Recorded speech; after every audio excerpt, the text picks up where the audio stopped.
find that you've arrived in Frightenstein. Perhaps the Count will find a way to make his monster work today. For if he solves this monster mania, he can return to Transylvania. So welcome where the sun won't shine, to the castle of Count Frightenstein.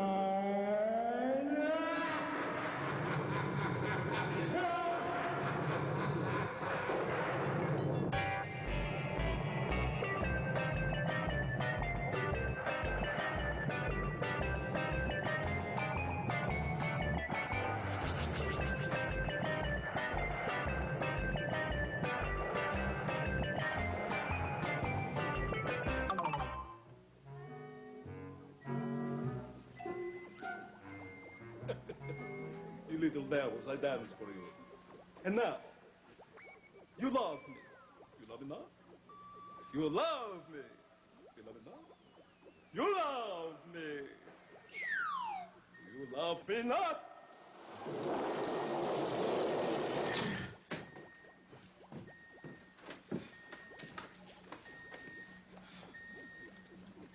Lightning has arrived. Igor, you are late. Besides which you are late. Explain yourself. Master, I was down in the village. I went to see the bank manager. Remember you told me to get the checkbook for you. We have no time for such matters now. For now it is time to raise the flag. Yes, Master. And to sing our national anthem. Yes, Master. As only you can sing that national anthem. Yes, Master. Hit it. Gory, gory, Transylvania, where werewolves and bats will always be. Yeah, the man came over like the clay, yeah, as we go stumbling. I pledge by the sign of the three-toed sloth to do my best, to do my duty, to always obey the laws of the werewolf pack, and to never rest until Bruce lives once more and takes his rightful place in the annals of distinguished monsters, and I can once again return to my most glorious of all homelands, Transylvania.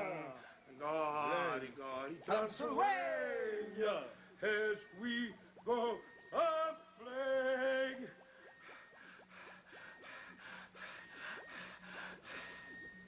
Thank you. Through.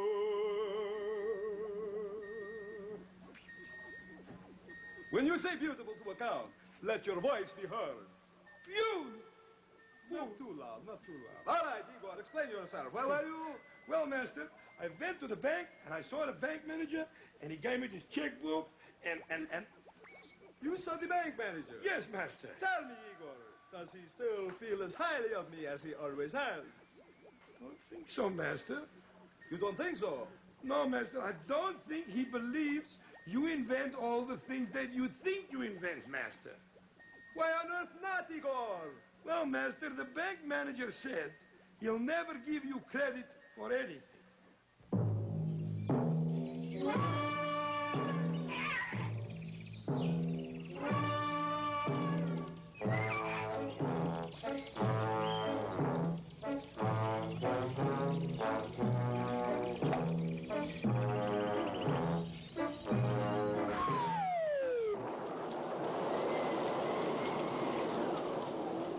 Goats invited Dr. Petvet to their wedding feast.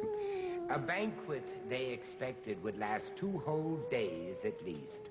The doctor went and was amazed at all the things he saw. Tons of salad being served with tin cans eaten raw. He said the tables were quite bare so far as I can tell. The guests not only ate their cake, but forks and plates as well.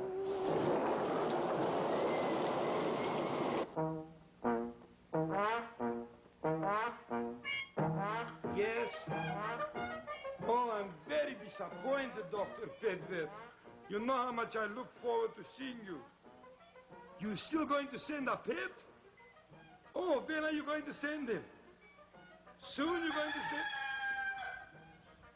I hear the doorbell now. I think I'll just go and goodbye. But yes, pets are friends. Goodbye. Oh, look at this dog. Oh, come with me. Oh, welcome to my castle. The Count's castle. What's the difference? Oh, come and sit by me. Sit down. Oh, what a dog. And a letter from Dr. Petvet.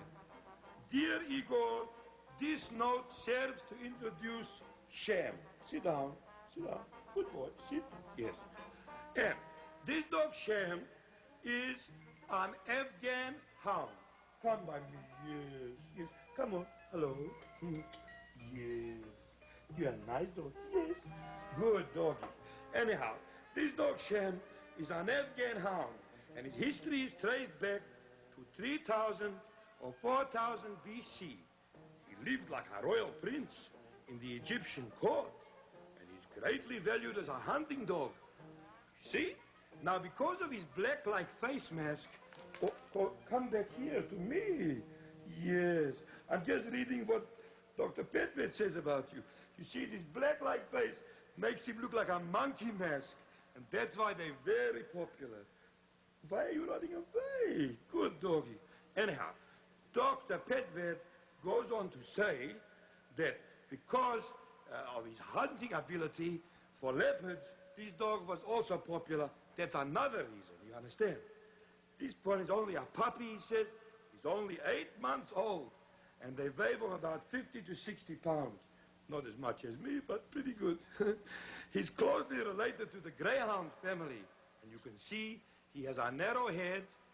Top of his head has got long hair, and he used to live in hilly country, but now he lives wherever he can get a place. He could get a place by me anytime. Keep him forever. I'd love him. You know, it is still a mystery, Dr. Petvet says, how it got from Egypt, its native country, to the Afghanistanian country. Yes, I can believe that, because it's a long way. And also, he hunts by sight. Now, most dogs hunt by scent, but this one by sight. That means he looks and he doesn't smell. I mean, he doesn't smell the game. He's a newcomer to the United States and Canada. Only arrived here 20 years ago. Oh, welcome there, whatever it is. He came from England during the World War I, and he was brought here by the British officers. You know, I would really like to keep this dog. Oh, it would be so nice. Hang on, Shem. Hello? Yeah, oh, Doc. Oh, beautiful dog. Oh, what a puppy. Yes, I'll ask the slot. Oh, I'd love to. Oh, hang on. Shem, come. You're going for a walk? Come on. To the slot. Come on. I don't blame you. You don't want to see the slot. Yes, I understand. Hang on. Dr. Petvet, as usual, yes. The dog's frightened, but don't blame him. Goodbye, Dr. Petvet, and I'll remember, yes, pets are friends, of course. Goodbye, Dr. Petvet. Yeah.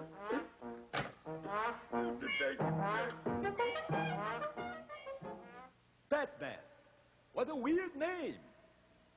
Commercials ain't so bad. Have you walked your dog tonight? Gronk. I think it's time. All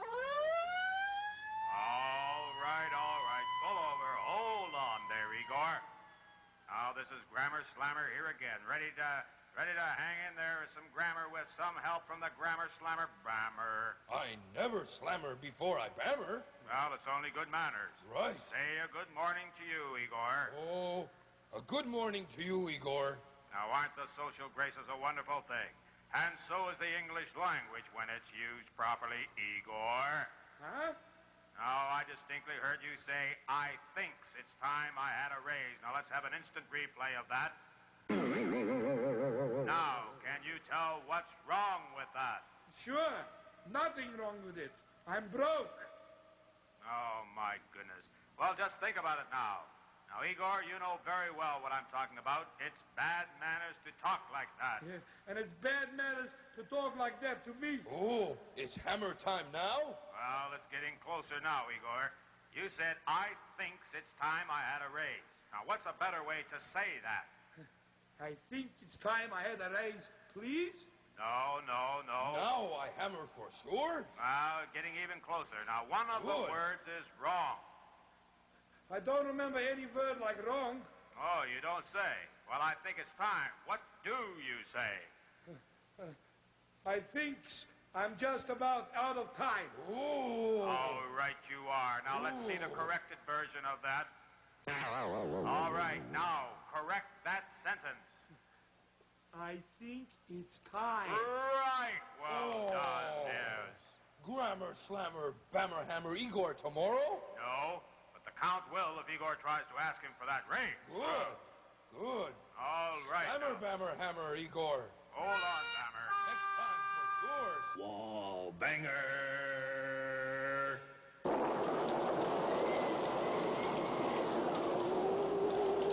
Professor has a theory that the world is really flat.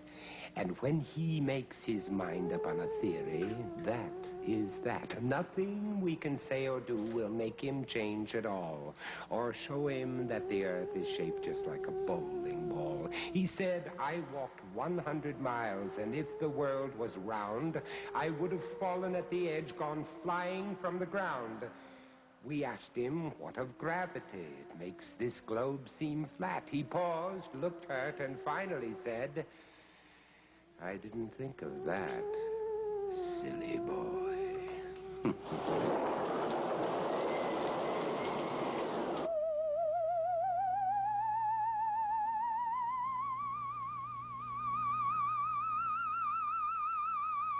How do you do, ladies and gentlemen, and boys and girls and people and my friends abundant everywhere?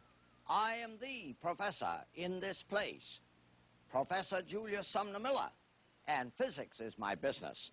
And we are investigating the elastic properties of some things. You remember I made clear that a rubber band is falsely called elastic because it is not. I mentioned, I believe, that steel is highly elastic, glass is highly elastic. Now we wish to consider this more circumspectly. Supposing I have an enormously massive slab of highly tempered steel resting on the solid earth. And I take up here above it a little steel ball, highly tempered too, and I drop it from a height, say, H1. Now, if it were perfectly elastic, it would rebound to height H1. But no things are perfectly elastic because there is nothing perfect made by man, and steel balls are made by man. So it rebounds, and I'm going to replace it offside a little bit.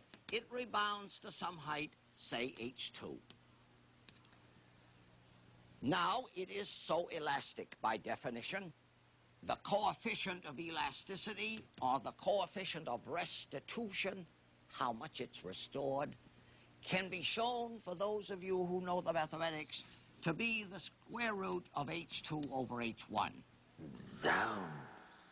For example, supposing it dropped down 9 feet and rebounded 4. I've picked some numbers that don't fit this picture, but clearly E then is 2/3. So, if I drop something else from the same height, it will rebound to a different height. And indeed, things which are highly elastic will bounce for some time.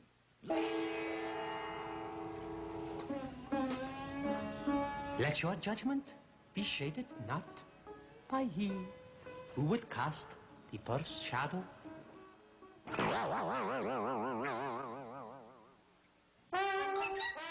It's Harvey Wallbanger here, and I'm just waiting for... Oh, Griselda! Ready for your letters? Yes, I'm ready for my letters. How are you? Please don't do that again. Oh, well, if that's the way you feel about it, eat your heart out. Here's the first letter. All right.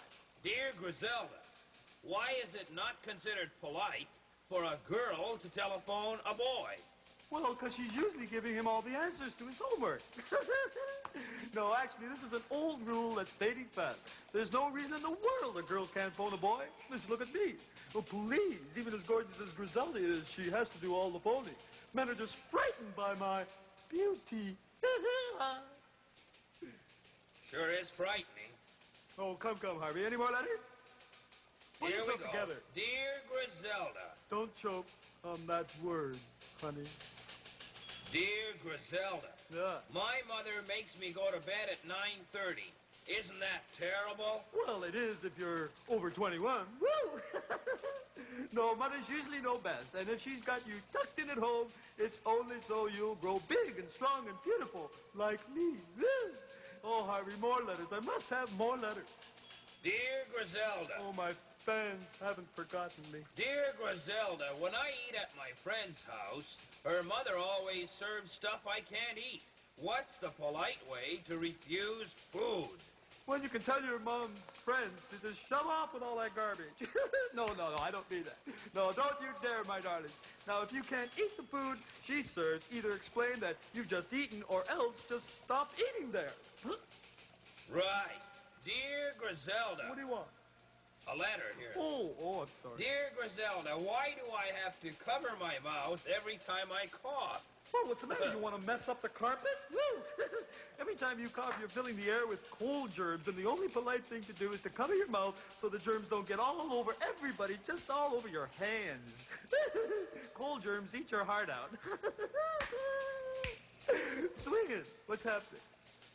That's Is there more? it. Is that it? No more. Well then, enough for you, darling. I'll see you soony boony boony. Don't tickle a wall banger's nose. Unusual. I know of several animals who, to Bwana, said, all of us agree that we don't like the food we're fed. I think it would be better and perhaps a lot more fun if you gave us something hot and yummy. Something on a bun. I thought of feeding that to you, said Bwana, but just how do you think burgers would appeal to someone like a cow? Ooga booga, which means it's Zanie's in time.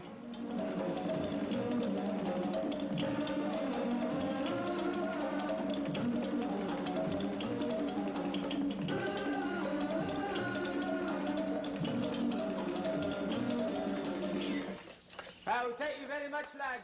Very nicely played, too. Love it, love it, love it. Oh, really...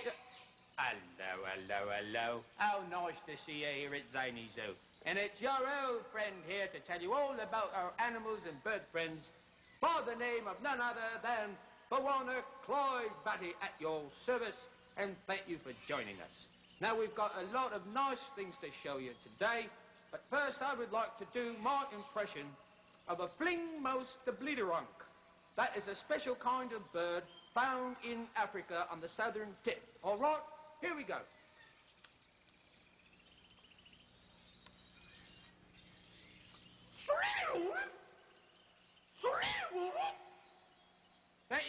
Thank you very much. I thought you might like that because it's quite a rare bird. All right. I think I found something here. Oh, goodness gracious. Isn't that wonderful?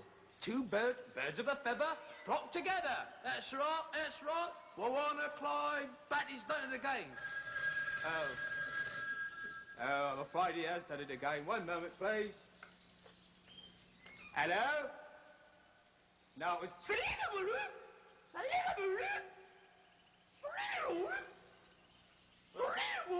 what I said, isn't it?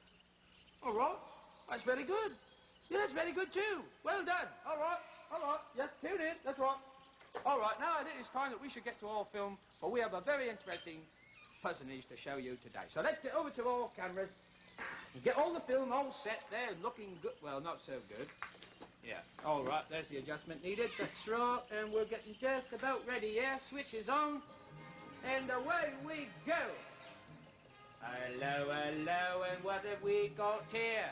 Yes, the red-legged scrub wallaby. Isn't that cute? 2 to 3 feet long, larger than an hare. tail is up to 1.5 feet long, isn't it? Look at that. Oh, come on, cutie, come on over here. That's right, that's right. Oh, yes. Now, the hind feet are not more than 6 inches long.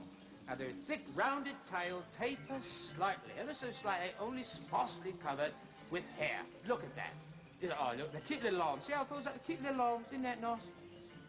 Now, the body fur is soft and thick, reddish-brown with some reddish on the hind legs. You see moving there? Oh, they're taking a peek again. And yellowish hip stripe. Oh, yes. Just like all policemen, eh? With a yellow stripe down their leg. That's right. Now, they make tunnel-like runways in long grass, ferns, and bushes. And they live in thick scrub, dense forest undergrowth. Oh, aren't they cutie, cutie? Now, they're very nocturnal, you see. Yes, that's right. They sleep during the day in thickets. They're inoffensive and quite curious. While they sometimes will allow a man to approach quite closely before they bound away ever so quick. Oh, they can be quite swift, they can. Now, they have a habit similar to rabbits of thumping the ground with hind feet to warn fellows of danger. Isn't that good? Now, wallabies eat only vegetation, grass, leaves, bark, roots, and fruit. Oh, yes, quite interesting. Aren't they cute, though? Now, they compete for food with many rabbits, which were introduced into Australia many years ago by Europeans. Oh, I think that's ever so interesting. I really do. That was really quite nice. Didn't you like that? Now, I like to explain to you that you'll notice that when I show films of all our animals and things, now, we like them to run free, you see? And pretty soon, they will be doing just that, but we just have them in cages so you can see them once. But very soon, away they go, and that's the way it should be. And remember the saying from Zany Zoo, ooga booga, which means a white swallow can never find a yellow-tailed jackrabbit if he keeps hanging around the street corners. Isn't that right? Right. All right, mates. Coming along, let's go. Here we go. Right, you're on there. But one Clyde Batty. Gotta get it together, but I dig him. Ooh. And now, commercial. Vincent Price speaks perfect English. Libraries are the place to go. If you find you must pay a fine for keeping borrowed books out for an extra day. But I know one poor fellow who told me he can't return because the fine he owes to them is more than he can earn. He's had his book out 60 years, and at 10 cents a day, the total sum of what he owes is more than he could pay. I told the old librarian, and he said he would admire a man who'd bring that money in, because then he could retire.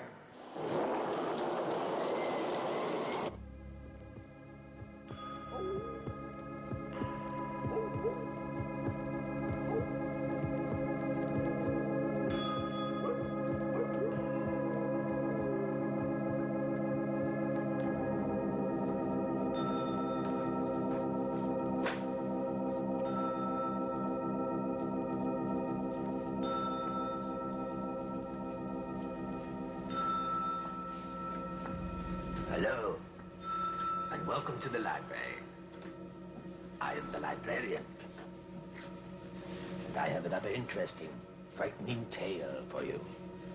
The macabre, the horrible, the frightening, all are mine to relate to you. All right now. And today's story is entitled Ulmar's Daughter. Once upon a time, Ulmar's daughter saw a dove in her father's castle garden and coaxed it up into her room. Then at night, this dove turned into a handsome young man. Oh, my goodness. The man explained that his name was Florentine, that his mother was a queen and had cast a magic spell on him, which turned him into a dove by day, and at night the spell lost its power and he became a man again. Sounds very flighty to me. So by and by, they fell in love and were married in a secret ceremony and lived in the castle.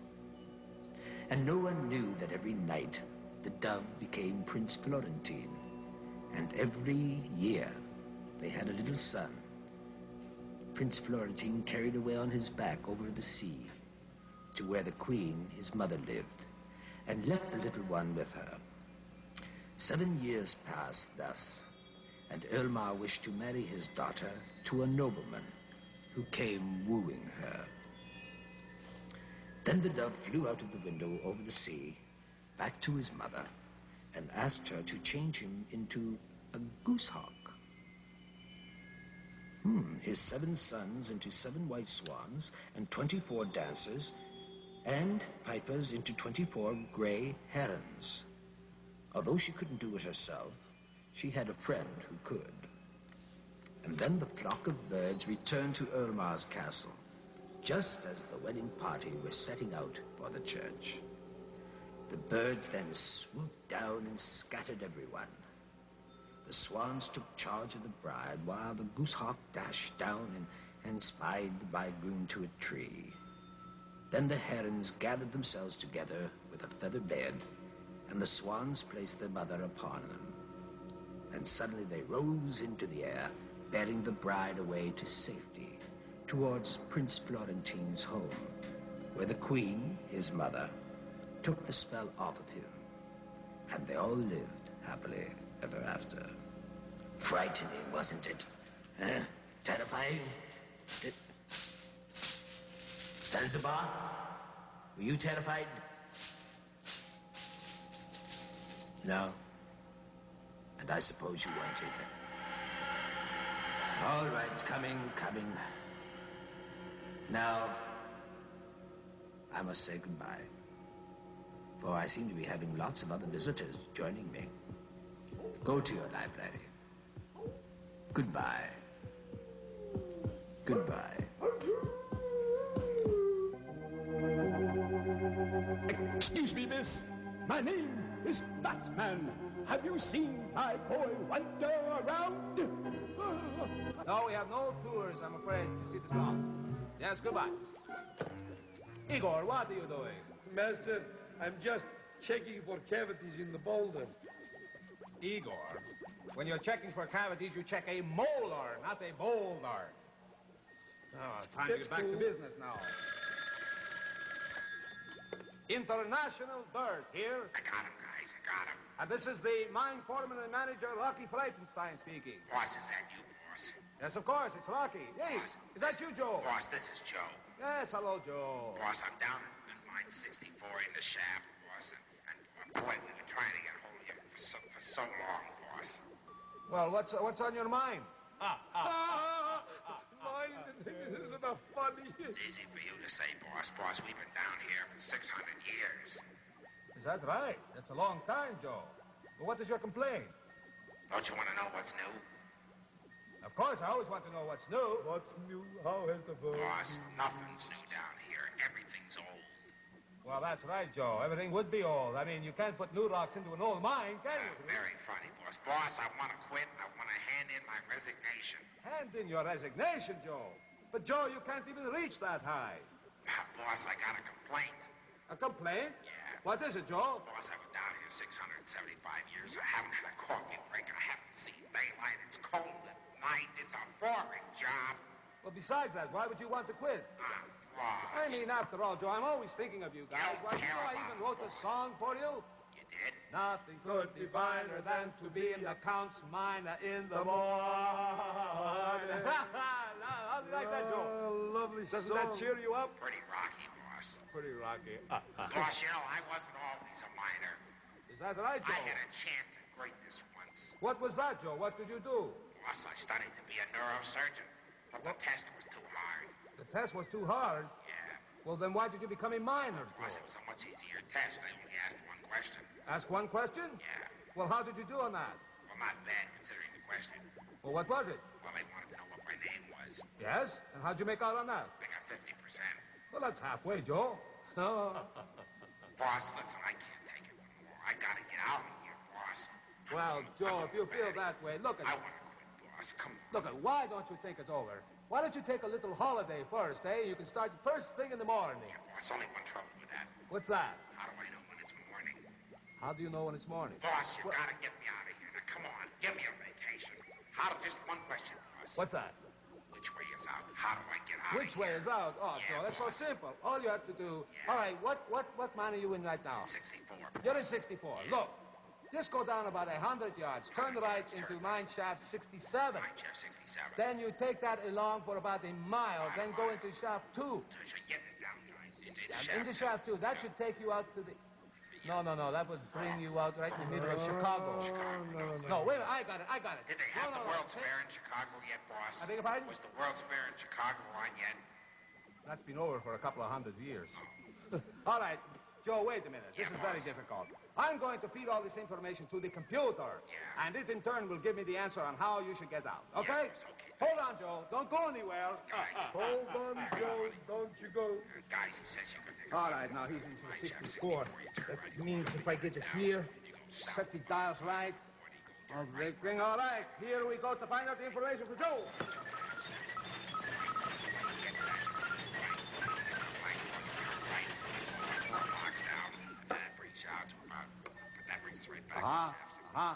Yeah, boss. Okay. Boss, hello? Joe, I found out the answer, how you can get out of there. Yeah, boss, how? Well, you see, Joe, what you have to do is to go straight out. I've seen bad, but you believe? Stiller. Eat your heart out. We will be back in just one moment. Ooga booga.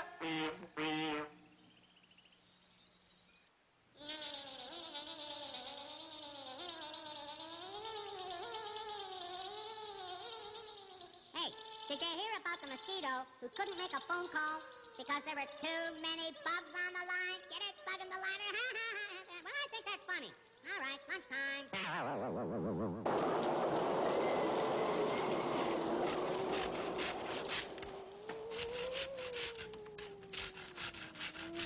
Griselda bought a lovely steak, the best I'd ever seen. A juicy, round, and red delight, and overall quite lean. She said, how would you like it? And I told her, make it rare. She said, wait here, I'll cook it so.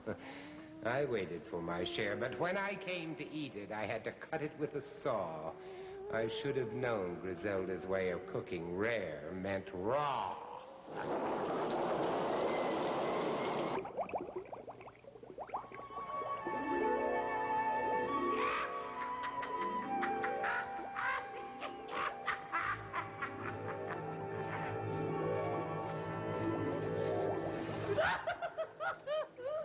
Hi, I'm Griselda, the gourmet. Dig. I cook food that's as homemade as a cabin made of wood. Always knowing my saucepan from my spoon. My knife from my fork. I get misty whenever I work. It doesn't scan well, but it's good enough for jazz. Come on into Happiness Place. Well, this is my pad, and this is where I do my number. Isn't it too much? Well, now, we've got a real beauty for you today, and we call it Ronald Rio Grande's Wretched Rancid Runny Roast Rattlesnake. Hate the idea of the whole thing, but here we go. All right, so now the first ingredient we will want on this is definitely rubber cement. I mean, it just figures, doesn't it? Well, there we are. Rubber cement, the winner. And now, what can we use over here? Oh, tip the scales. Oh, cocoa nut. Don't like it, won't use it. But you know what I always love to use? Get ready. Love every second of it. There we go. Now we mix this paste with the egg, which is some kind of number.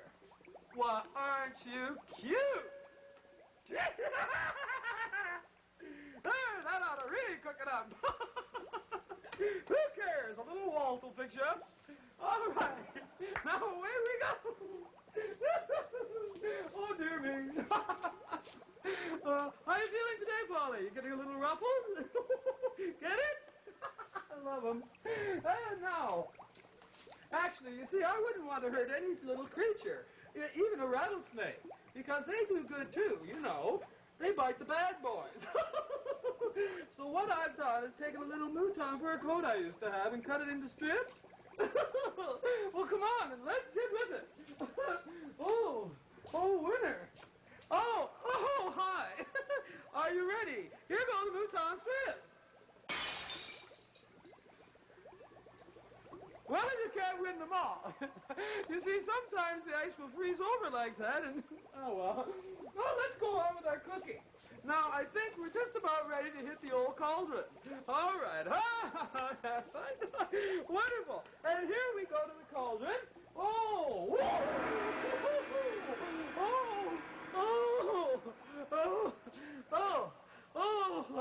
Don't try that again. Now, here we go. Right in there. Looking good. Yes, sir. Cauldron, cauldron. Boiling trouble. Cauldron boiling. Cauldron bubble. Woohoo. Taster time.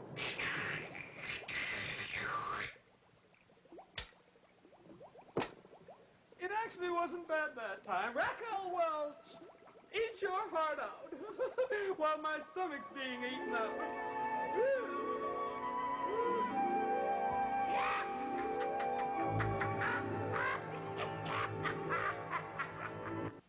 Griselda, your food and a humanitarian attitude are not one and the same. Blah. Well, don't worry about it, Warren man.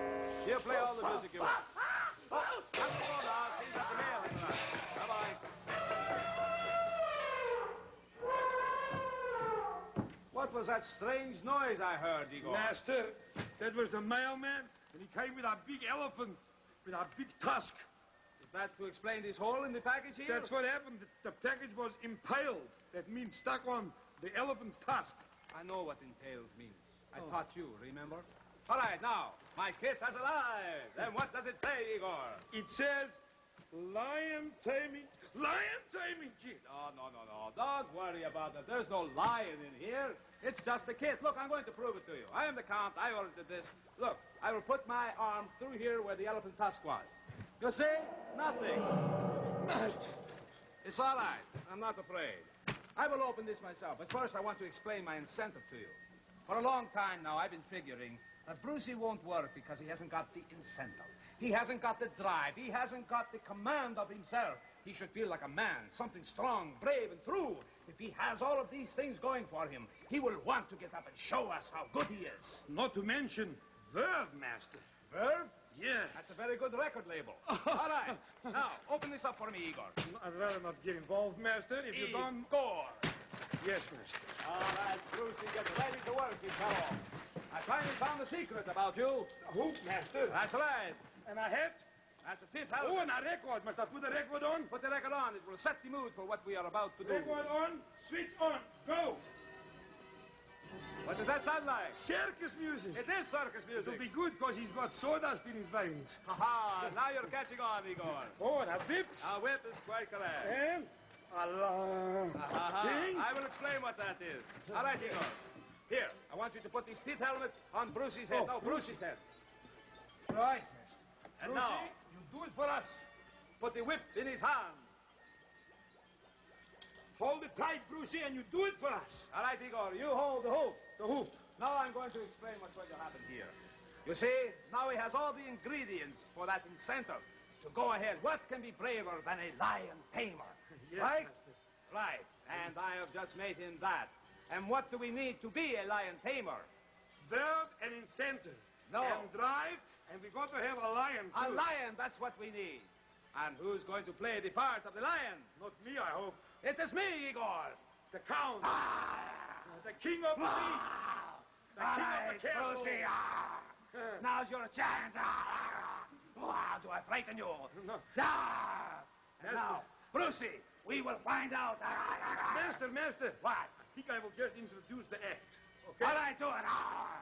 Now, ladies and gentlemen, at great expense to the management, the greatest lion tamer of all the lion tamers, we present Brucey J. Lion Tamer. All right, Brucey. Now we'll find out if you are a monster or a mouse.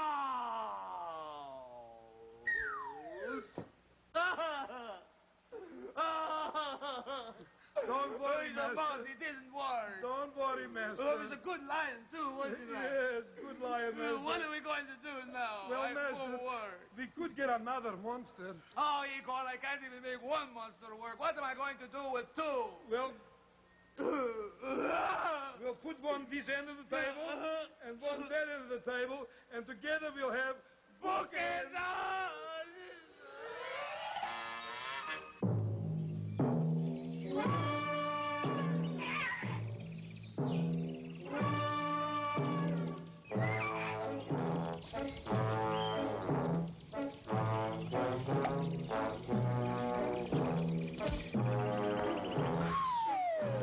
This super show will return in a minute. 58 seconds, 59. What does it all mean? It's all relative. I just got an insurance payment. What for? I got a bump on my head. I guess they had to pay you a lump sum. When I'm calling you.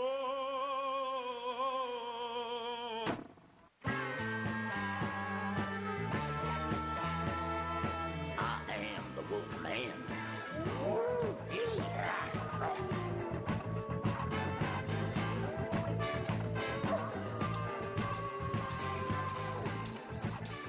Ho, ho, ho, how do you do, and how are you?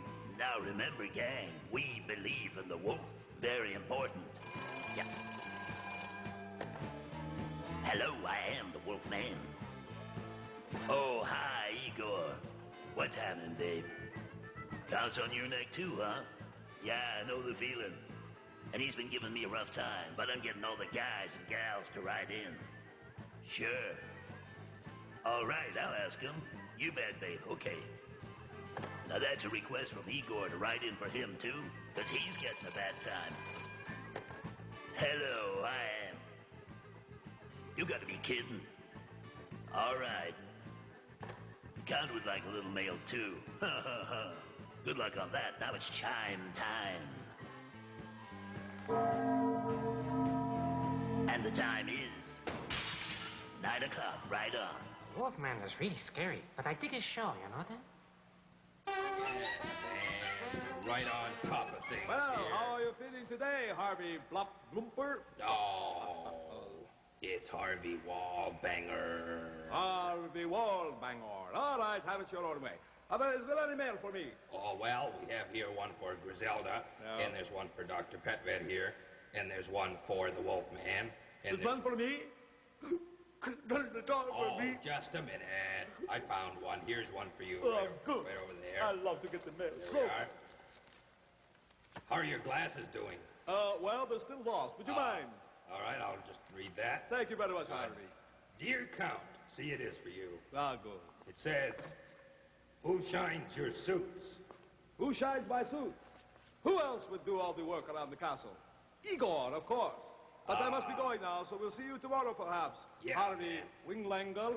It's time to split. Hey, I dig your letters, so keep 'em coming. Hello, Frankenstein Information Service. Just sorry to bother you, but I have a really bad head cold, and I'd like to know how to stop it from getting to my chest. Oh, that's simple. You just tie a knot in your neck. Lots of humor today. Oh, Here, lots I'll of get it. that. Have an accident? No, thank you. I just had one. Hello. Yes, Count Ghtenstein here.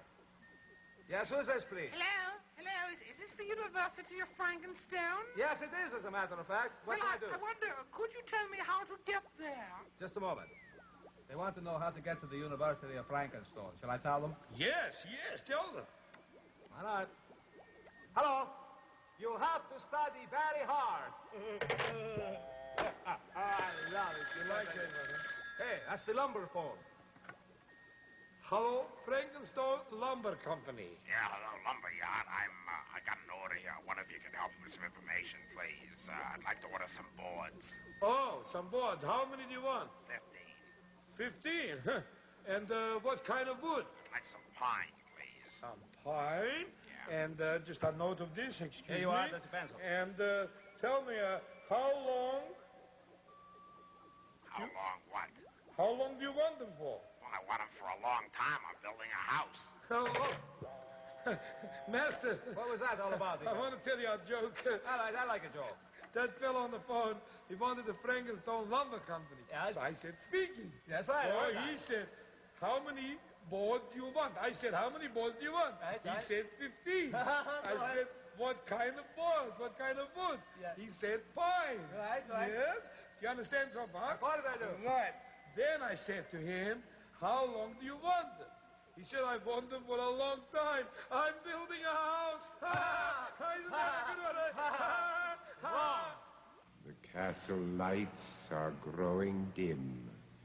There's no one left but me and him. When next we meet in Frankenstone, don't come alone.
The show is over. Has your pet been fed today?